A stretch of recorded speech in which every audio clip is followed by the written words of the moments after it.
All rise. Support court with Judge Van der Bee is now in session. Judge, this is case number JVB1073, Ellison case. Thank you. You're welcome. You all may be seated. Okay, Miss Ellison? Yes. You brought this case before the court. What's going on? Well, I'm divorced from the person that didn't show up. I see that. Yes, and I'm here to ask the court for more spousal support. I've went part-time on my job. I'm no longer working full-time. I've lost money. And the man's done nothing but cause me trouble since we've been divorced.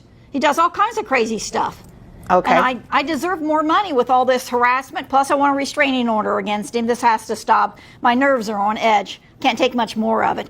But I think $100 a week. All right, buckle up. We're diving into a courtroom case where emotions are high, and the stakes even higher. Miss Ellison, a woman who's been struggling with financial loss after her divorce, is asking the court for more spousal support. But her ex-husband, a wealthy CO, isn't exactly jumping to pay up. In fact, he's not even in the courtroom today. As we hear her plea, we're about to witness a tense confrontation where legal standards and raw emotions collide. Will she get the support she desperately needs?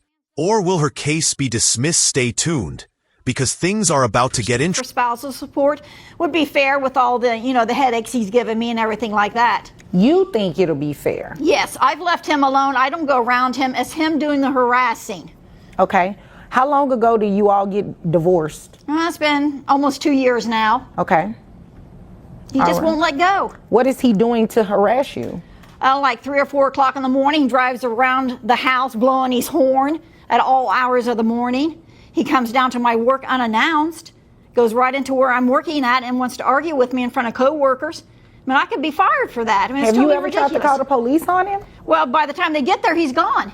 Okay. Yeah, they've never caught him actually doing anything. Okay. He knows not to get caught, but I need a restraining order. That's the only thing that's really going to, I think, keep him away from me. Okay. And he found out I don't do restraining orders in this court. You can go to another court and definitely request a restraining order. And I believe that's something you can do at your local police department, too. Okay, well, thank you. I didn't know that. Yes. Now this is where things get heated. Miss Ellison argues she deserves an extra $100 a week in spousal support. She claimed her wages have dropped. She's working part-time and life's been tough. But here's the catch. She's not exactly strapped for cash. She's still got a roof over her head, a car that's paid off, and no major debts. Her expenses haven't changed much since the divorce. But the real twist here is the mention of her ex-husband's raises. Every year he's raking in money while she struggles to make ends meet. The judge, though, isn't swayed by her emotional plea. Could there be more to this story that we're not seeing? That now I can, if you qualify, obviously, for an increase in spousal maintenance, that is something that I can entertain. So let's talk about that. You said you believe $100, an extra $100 a week is fair. Yes. Why do you believe that's fair? Well, like I said, my wages have went down. I'm only working part-time now. We're doing layoffs and things like that. So you said your wages? Yeah, my wages. Okay. Are going down, and his are going up because he still gets those 2 raises every year. He's been with that company forever. And he makes good money. I don't make half of what he's making. And it's been really tough. I raised his children. I entertained his friends. I kept the house clean. I did everything that a good wife does. I think I deserve that extra $100 a week, and he can certainly afford it. What does he do for a living? He's a CEO for an oil company. Okay. Yeah. Makes really good money, bonuses and all that stuff. I mean, he's just raking it in. How much is your spousal maintenance right now? The spousal maintenance, it's about $325 a week, maybe. Okay. He doesn't pay on time either. It's not always on time.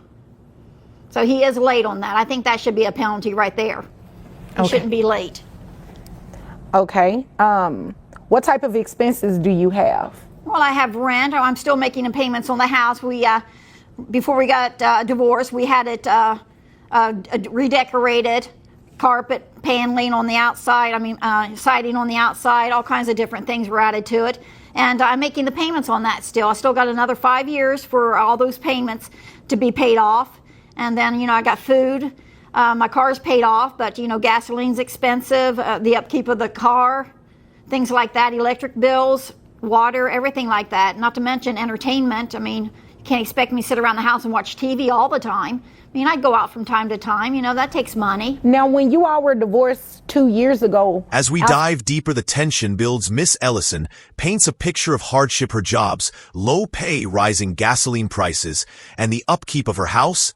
But here's where the plot thickens. When they divorced, she got a hefty chunk of her ex-husband's $400 and won around $250,000. With that kind of financial cushion, it's hard to argue she's in desperate need of an increase in spousal support. The judge calls it out, stating that if everyone who saw their ex's wages increase came to court for more support, the system would be flooded. It's a tough truth. Is she really as financially struggling? Were you awarded the home? Yes, I was awarded the home. And he fought me on that, but I won it. Okay. So you were awarded the home. You don't have a lot of payments left on it. No. So I guess I'm confused as to why you're here, because you haven't said anything that will warrant an increase in your maintenance. Well, I went down on hours from work. I mean, that's a financial burden. Well, And okay, so you went down on my hours. boss did. My boss did. I didn't do it. My boss made me take less hours. Right, but nothing has really changed with a lot of your expenses. You said you don't have a car note. You have a little bit left on your home to pay off. Sounds like you're mainly paying utilities and then a mortgage. And the insurance for the car, I mean, the insurance is always expensive. Gasoline prices always going up. Right, but you had those expenses at the time that you were divorced, correct? Yes. When you all were divorced, did he have a 401k in existence? Yes. And this is Texas, which is a community property state, so I'm assuming you at least got 50% of that. Yes, I did, but Yes, I don't think no, that ma'am. should be taken into consideration. No, ma'am. It was taken into consideration the first time you received spousal maintenance. You can't have me take it into consideration again. That's not fair, and it's definitely not the law. His 2 raises every year. I don't get raises. My job's a very poor paying job. I'm uneducated. I mean, I'm not, you know, my age, I'm not going to find much now. I have to stay where I'm at. I feel like I'm trapped in this life. And Miss Ellison, I feel like you came here to waste my time, because I cannot. Here's where the drama really hits. Miss Ellison's case hinges on the idea that her ex-husband's raises justify a request for more money. But what's overlooked is the fact that she had already been awarded half of his $400 and won a generous sum. The judge is quick to shut this down, pointing out that her expenses didn't change significantly after the divorce, and even went down. There's a powerful moment here where the judge says, if that were the standard, then everyone would be coming to court asking for more. It's a clear reminder that the legal system isn't about personal feelings, but about tangible legal justifications. So is it fair to expect more when your circumstances give you an increase in spousal maintenance $50 just because a you're week? asking for it? No, ma'am. 25? Even $5? The answer is no. So is there anything else that you needed from me here today? Because I cannot grant you spousal maintenance just because he's made an increase from his wages. Well, if that were the standard, then everyone would come in court asking for an increase.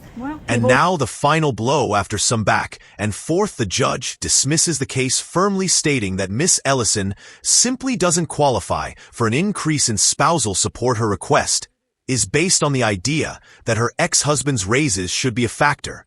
But the court isn't having it. She's left with nothing more than a reminder that in the world of spousal support, financial reality trumps emotional hardship. It's a gut punch moment for anyone who's ever felt the weight of an unjust divorce settlement. But what do you think? Should the court have been more sympathetic? Or did Miss Ellison simply ask for too much? I mean, Well, women and living you- on their own, I mean, that's hard. Let me ask you this question. When you all were divorced and you received half of his 401k, how much was that? It was a nice piece, Okay, what's a nice piece? Give me a number.